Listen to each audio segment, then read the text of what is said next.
We welcome in our guy, Richard Davenport, into the program this morning. Richard, I want to ask you this question football-wise first from a recruiting standpoint. Texas and Oklahoma might join the league early, according to the Austin American-Statesman. There's pros and cons. There's the, hey, we'll get a chance to play Texas every year. You'll have family that are closer or playing Norman every year. But are there more pros and cons to Arkansas football recruiting when Texas and OU eventually join the league? You know, obviously the attraction of the SEC is going to help them a little bit in recruiting. There's no doubt about that. Could that take a guy that Arkansas is recruiting and maybe in the past been able to sway to Arkansas because of the SEC and them being in the Big 12? Yeah, I could see that. Do I think it's going to make a huge difference? No. I still think head-to-head Arkansas can go against Texas once in a while and get a kid out of Texas that Texas wants. Historically, Arkansas has been able to do that. Not a lot, but, there's been a few times. Jalen Catalon, the most notable on campus right now that had an offer from Texas. But I do think that it will help them, how much, I don't know, because they already recruit pretty much at a high level. But I think it will be maybe a little bit more difficult for Arkansas going head-to-head against both of them for a kid in Texas or even in Oklahoma. Richard, let's stay on Jalen for a sec. Here's a guy that's probably going to be an All-American in several publications this year, easily All-SEC, first or second teamer. What do you think swayed him to shun the Longhorns and pick the Razorbacks? A Mansfield kid? Really? This is not going to be a popular answer, but Chad Morris. Chad Morris developed a great relationship with him. Mark Smith also, who's DB's coach. Both of those guys had a great relationship with him, and I think if there was one coach that he had, head coach he had the best relationship it was with Chad Morris. Chad Morris, regardless of what you think about him, as far as the results on the field, he could recruit pretty good, and he was pretty relentless. So that was really the main reason. Yeah, I always get the joke of, how there's that Maserati in that broken down house. That was what Chad Morris had in Traylon Burks and Jalen Catalon. It's like you've got these two incredible football players that Morris didn't really know how to use. You got them to the house, you got them to campus. You just didn't know what to do with them when they arrived. Traylon and Jalen have been awesome for Arkansas. I know Traylon hopefully has a lot of success with Tennessee, and then Jalen has continued success when he's been on the field and not been injured at Arkansas. A guy that you hope could have success, Richard, is Isaiah Satania, and I saw that you wrote the piece about him winning the Gatorade Arkansas Track and Field Player of the Year. And we've talked with Richard Smith about this, Anthony Lucas about this. Arkansas has missed speed at the wide receiver position. Go back to Joe Adams and Jarius Wright. Those were some guys that were some speedsters down the flank. Do you think that element has been missing, and do you think they need to go after more track guys if you're Kenny Guyton and Sam Pittman and Kendall Briles? Yeah, and they have been. They've been able to get, a guy here or there, but everybody's going after those guys that run a 10-5, 10-4, 10-3, 100 meters, and so the competition's pretty stiff. But, yeah, you definitely – let's look at Alabama the last few years. They always had two guys that could totally change the game at receiver, and that helped them win so many games, obviously, along with their other talent.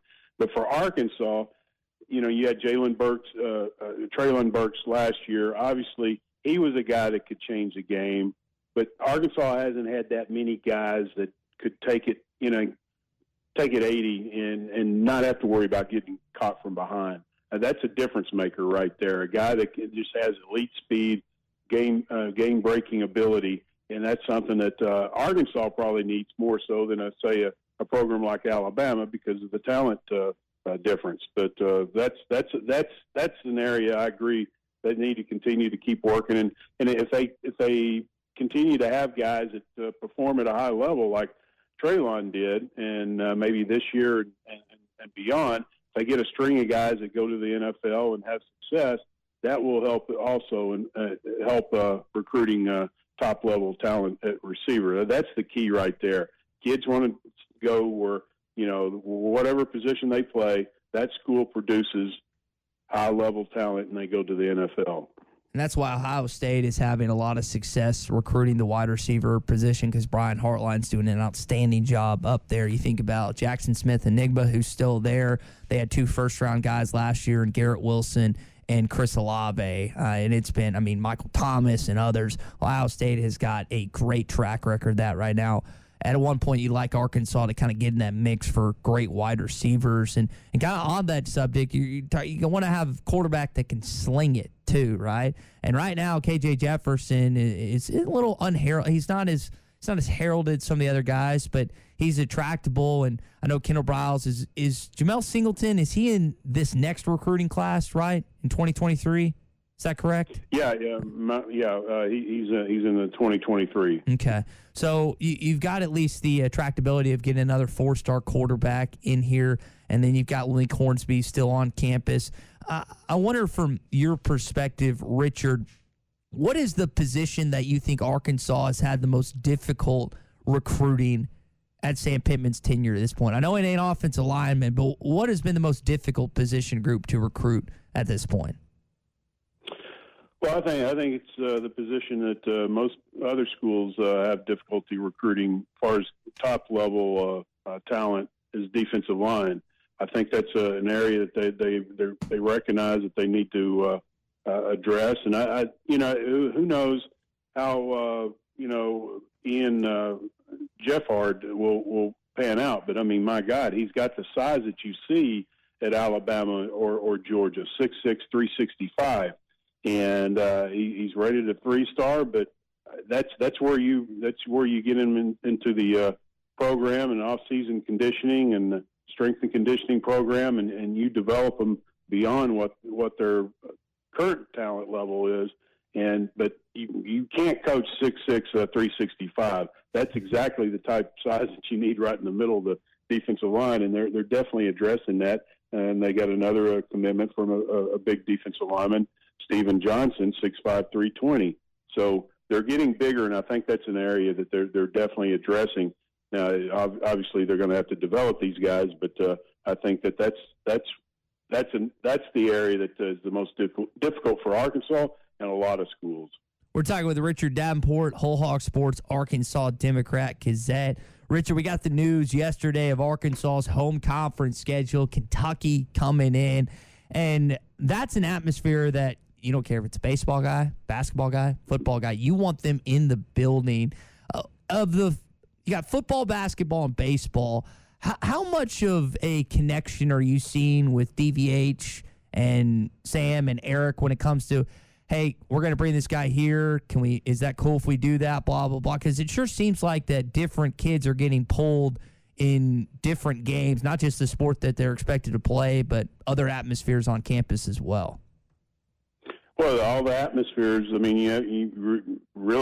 Arkansas, considering what's been happening, especially the last year or so, you look at the atmospheres in football, basketball, and baseball. That's if you're recruiting for another sport, you want to take your prospects to the other sports to have that type of atmosphere and experience it, and say, okay, if you're football and you go to a baseball game, that's 12,000 fans. Just say, imagine this 6 times more, and that's what you got in Razorback Stadium, and that is one of the biggest selling points for recruiting. Period, is the fan base and the passion that the fans have for the program, and also how active they are, as far as in the stands, and how much of a difference that they can make. And kids want to play in that type of environment. All right, last thing for me, Richard, and we, as always, appreciate you coming on. Hunter Yurchek just put out about flagship year one. In year one, 662 agreements, 224 athletes that made money, and it's pretty diverse. 134 males, 90 females, over $2 million earned. Do you know where that ranks amongst other colleges? I know Arkansas is kind of behind the 8 ball, but it's got to be within like the top 25, right? Man, you got me on that. I honestly wouldn't be able to give you a figure. I mean, you see so many crazy figures for some of these elite quarterbacks, and obviously that's going to skew things for those particular schools. But I would tend to think Arkansas would be in the top 20, top 25. I agree, but do I know for sure? I don't. I'm just going to go out on a limb without the facts and figures in front of me that they're in that top 25 as they are in facilities, as they are in football rankings, and as they are in a bunch of their teams as they've been this past year with a tremendous calendar year. Richard, enjoy 4th of July weekend, man. Do you got plans with the missus at all in Little Rock? We haven't even discussed plans, but we'll come up with something, and I'll get back with you, big guy. Perfect. All right, man. We'll enjoy it and shoot off some fireworks for me, okay? All right, buddy. We'll see you, Ty. All right, good stuff from Richard Davenport. Partners at BetOnline continue to be the #1 source for all your betting needs and sports info. Find all the latest odds, news, and sports developments, including this year's Wimbledon Finals, Major League Baseball, the latest fighting news, and even next season's early NFL futures. Head to the website or use your mobile device to sign up today to receive your 50% welcome bonus on your first deposit. Just use our promo code BLEAV. That's BLEAV to get the bonus and get into the action. Bet online, where the game starts.